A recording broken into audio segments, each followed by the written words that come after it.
Assalamualaikum warahmatullahi taala wabarakatuh dan salam sejahtera. Saya Dr. Arif Sukimin Muhammad Syukri, pakar bedah ortopedik dan kecederaan sukan dari Hospital Avicenna. Saya merupakan pakar ortopedik yang bertugas di sini. Selain melakukan pembedahan dan rawatan untuk kecederaan trauma ortopedik, saya juga melakukan pembedahan artroskopi untuk kecederaan sukan di bahagian buku lali, lutut dan juga bahu. Baik, hari ini saya menerima beberapa soalan daripada follower Avicenna kita berkenaan tentang kecederaan sukan dan saya ingin menjawab beberapa soalan yang telah ditujukan kepada saya. Soalan pertama daripada Bayi Osman, dia bertanyakan tentang letak ais dekat injured part betul atau berkesan untuk mengurangkan bengkak. Baik, dalam mana-mana kecederaan sukan, rawatan awal yang kita beri untuk mana-mana bahagian tercedera ketika bersukan adalah ais. Walau bagaimanapun, sebelum kita meletak rawatan ais pada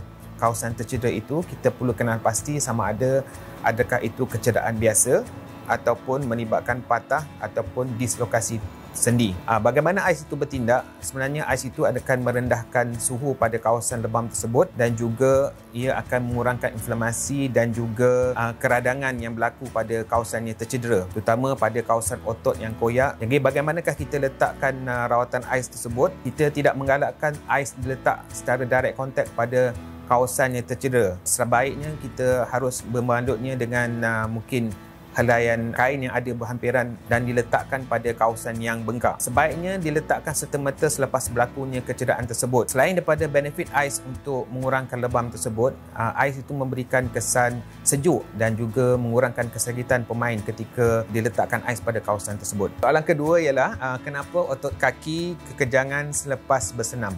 Banyak faktor yang boleh menyebabkan kekejangan kaki berlaku, terutama faktor-faktor yang biasa adalah dehidrasi, kekurangan elektrolit pada badan ataupun cuaca yang terlalu panas ketika bersenam. Sebelum kita melakukan senaman, terutama jika kita melakukan senaman yang agak panjang ataupun contoh berlari pada jarak yang jauh, kita sentiasa mengekalkan hidrasi yang betul sebelum kita melakukan senaman tersebut. Salah satu untuk hidrasi tersebut adalah untuk menyediakan minuman atau minum sebelum berlari ataupun bersukan, dan juga jika melibatkan aktiviti sukan berlari yang jarak jauh mungkin perlu disediakan air ketika berlari. Dan juga pastikan juga sebelum bersenam melakukan senaman renggangan yang sepatutnya untuk mengelakkan kekejangan dari berlaku pada otot. Soalan seterusnya dari Putri Maisarah.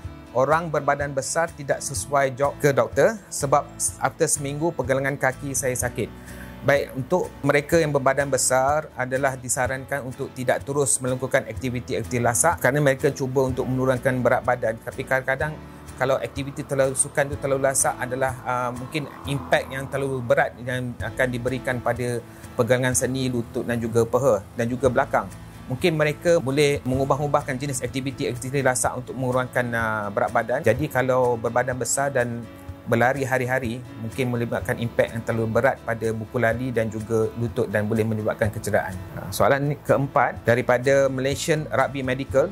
What are the factors that you take into consideration before choosing between BTB and HT? Saya rasa soalan ini menjurus khusus kepada pembedahan kecederaan lutut iaitu ACL, di mana BTB yang dimaksudkan oleh Malaysia Rugby Medical ini adalah BTB adalah patella tendon bone dan juga HT adalah hamstring.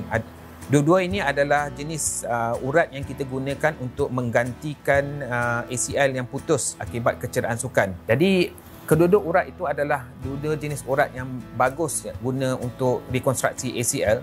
Tetapi pemilihan yang kita ambil, faktor-faktor yang kita ambil kira sebelum kita memilih mana satu yang digunakan untuk pesakit banyak bergantung pada jenis kecederaan pesakit dan juga jenis profil pesakit. Kedua-dua jenis urat ini mempunyai kelebihan dan kekurangan masing-masing. Bagi PTB, mereka yang mengalami ACL, kecederaan ACL menggunakan BTB akan melekat secepat pada tempat yang kita letakkan rekonstruksi ACL tersebut dan mereka akan dapat terus rehabilitasi lebih pantas berbanding dengan hamstring di mana memerlukan mungkin tempoh dalam masa 12 hingga 14 minggu, sedangkan BTB memerlukan masa yang lebih pendek iaitu 8 hingga 9 minggu. Dalam pengalaman saya selama 15 tahun membuat ACL, saya menggunakan dua-dua jenis PTB dan juga hamstring tendon untuk menggunakan ACL.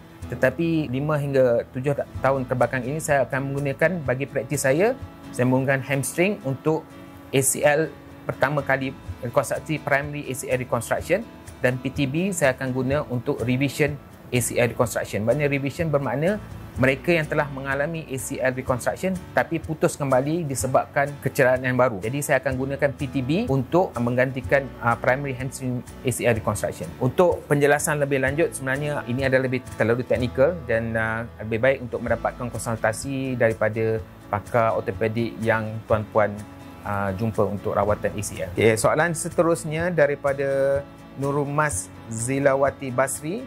Doktor, terangkan sakit tumit plantar fasciitis yang kena selepas aktiviti berjalan jarak jauh. Baik, apakah itu plantar fasciitis? Plantar fasciitis adalah kesakitan pada tumit kaki. Ini adalah satu jenis kesakitan yang sentiasa, yang quite common berlaku, di mana sakit selalu mengalami kesakitan pada tumit, terutama pada awal-awal pagi ketika mereka mula bangun daripada tidur dan meletakkan pijakan pertama pada hari tersebut. Banyak faktor yang mempengaruhi kenapa mereka dapat kesakitan tersebut. Pelbagai cara yang kita boleh sarankan, terutama pada peringkat awal plantar fasciitis, dan puan-puan dan tuan-tuan boleh rujuk pada YouTube yang di mana ada diajar cara-cara senaman untuk merenggangkan plantar fascia itu lebih juga untuk merawat dan juga untuk mencegah plantar fasciitis itu kesakitan itu berulang. Selalunya kita untuk peringkat pertama, peringkat awal, kita sarankan perubahan cara hidup, mungkin mendapatkan kasut yang lebih sesuai, cara larian yang betul, dan juga kita akan rujuk untuk rawatan fisioterapi bagi peringkat awal. Barang kecederaan sukan hendaklah dikenal-pasti secara awal,